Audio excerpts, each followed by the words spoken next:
अगर आपने पार्ट 1 ही देखा तो आई एम रिक्वेस्टिंग यू जाके आप पार्ट 1 देखिए पहले। अब केस 1 को समझते हैं, शादी का प्रेशर। अब बिलीव क्या था, अगर मेरी शादी टाइम पर नहीं हुई तो लोग मुझे जज करेंगे। इसके केस में टाइनी स्टेप क्या लेना है आपको। मैं हमेशा कहती हूँ जब कोई पूछे शादी कब कर रहे हो तो पैनिक या डिफेंसिव होने की बिल्कुल जरूरत नहीं है। उसकी जगह कामली बोलो, जब मुझे राइट लगेगा तब मैं शादी करूंगी, अभी मैं अपनी लाइफ बिल्ड कर रही हूँ, अभी मैं अपने करियर पे फोकस कर रही हूँ। इससे नर्वस सिस्टम को सिग्नल मिलता है लोगों का ओपिनियन डेंजर नहीं है। केस 2 को समझ लेते हैं, एग्जाम क्लियर करना। बिलीव क्या था, मेरी वैल्यू मेरी सक्सेस से डिसाइड होती है। अब उसका टाइनी ऑपोजिट एक्शन क्या हो सकता है। दिन में 30 मिनट सिर्फ लर्निंग के लिए स्टडी करो, ना कि सिर्फ रिजल्ट के प्रेशर के लिए। और खुद से बोलो, मैं सिर्फ एग्जाम पास करने के लिए नहीं, ग्रो होने के लिए पढ़ रही हूं। इससे ब्रेन को नया सिग्नल मिलता है, माई वर्थ ओनली एग्जाम रिजल्ट नहीं है। केस 3 समझते हैं, जॉब और पैसा नहीं आ रहा। बिलीव क्या है, अगर मैं फाइनेंशियली सक्सेसफुल नहीं हूं तो मैं फेलियर हूं, भाई आई एम नथिंग, है ना। तो उसका टाइनी ऑपोजिट एक्शन क्या होना चाहिए, जो कि मैंने भी लिया था अपनी जॉब की जर्नी में। हर दिन एक स्मॉल स्किल इंप्रूव करो, या एक जॉब एप्लीकेशन भेजो, या एक छोटा सा स्टेप लेकिन कंसिस्टेंट। इससे ब्रेन को एविडेंस मिलता है मैं स्टक नहीं हूं, मैं प्रोग्रेस कर रही हूं। या फिर कुछ नहीं कर रहे हो तो सीधा जाके अपने रिज्यूमे को दोबारा से पढ़ो, उसमें एक डॉट रोज ऐड कर दो, ठीक है, थोड़ा स्पेस उसमें ऐड कर दो। naukri.com में जाके अपने रिज्यूम में उसको अच्छे से पढ़ो, तुम्हें पढ़ते हुए समझ में आएगा, अच्छा ये वाली स्किल ऐड कर देती हूँ, अरे ये तो मैंने स्किल ऐड ही नहीं करी इसमें, चलो ये भी कर देती हूँ। हर दिन उस पर जाके एक कुछ ना कुछ प्रोसेस, मतलब कुछ ना कुछ उसमें चेंजेस करने हैं, कहीं डॉट ऐड कर दिया, कहीं कॉमा ऐड कर दिया, जिससे तुम्हारी ब्रेन को एक सिग्नल मिलेगा कि she is doing for her better self, है ना।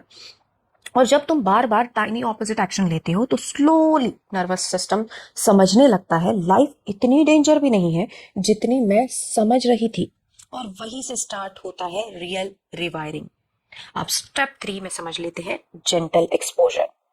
अब थर्ड स्टेप है जेंटल एक्सपोजर।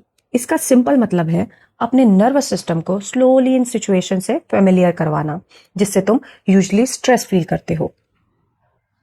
ना फोर्स करना है, ना सडनली जंप करना है, बस थोड़ा थोड़ा एक्सपोजर, क्योंकि नर्वस सिस्टम ग्रेजुअली ही सेफ फील करना सीखता है।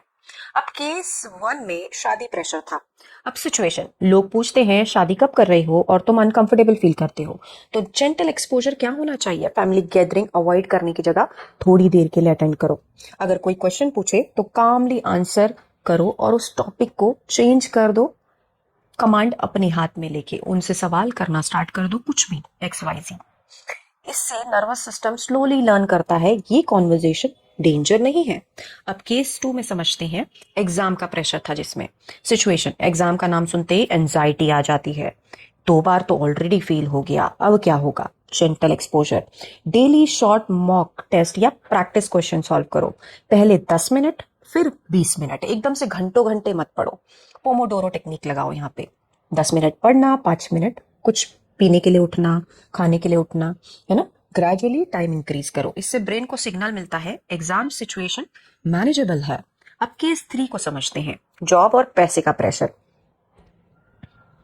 सिचुएशन क्या थी, जॉब एप्लीकेशन या इंटरव्यू से स्ट्रेस फील होता है या रिजेक्शन से स्ट्रेस फील होता है, तो जेंटल एक्सपोजर क्या होना चाहिए, पहले सिर्फ रिज्यूम अपडेट करो जो कि मैंने ऊपर भी बताया तुम्हें पहले, फिर एक जॉब अप्लाई करो, फिर किसी फ्रेंड के साथ मॉक इंटरव्यू प्रैक्टिस करो या खुद से ही मॉक इंटरव्यू प्रैक्टिस करो। अपने आप से बोलो जैसे as if you are already giving that interview, and some are the tough questions, some are very easy question, and interviewer are very happy, है ना।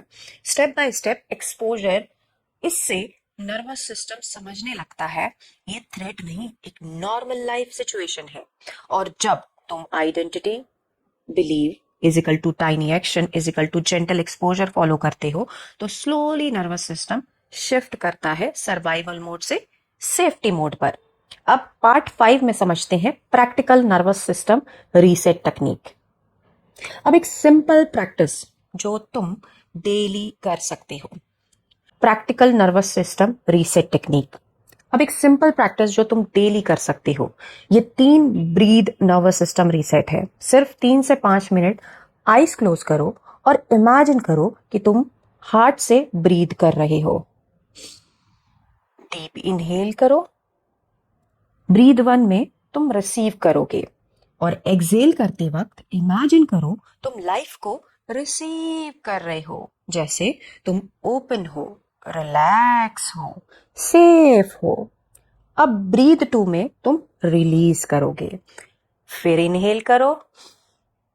एक्सहेल करते वक्त इमेजिन करो स्ट्रेस बॉडी से स्लाइड होकर ग्राउंड में आ जा रहा है। सब टेंशन रिलीज हो रही है।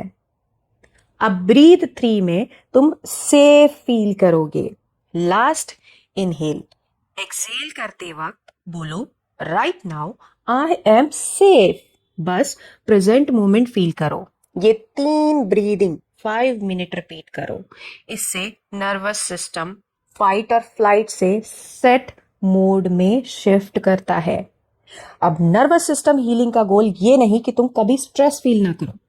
गोल ये है कि तुम्हारा बॉडी स्ट्रेस और डेंजर में डिफरेंस समझने लगे, और जब ये शिफ्ट होता है लाइफ सडनली इजियर फील होने लगती है। अगर तुम्हें ये वीडियो वैल्यूबल लगा तो कमेंट में लिखो आई चूज काम, और अगर तुम चाहते हो नेक्स्ट वीडियो में मैं एक्सप्लेन करूं why your brain is addicted to stress तो मुझे कमेंट में जरूर बताओ। मिलते हैं नेक्स्ट वीडियो में। Thank you so much for watching. Please subscribe our channel. Thank you. Bye bye.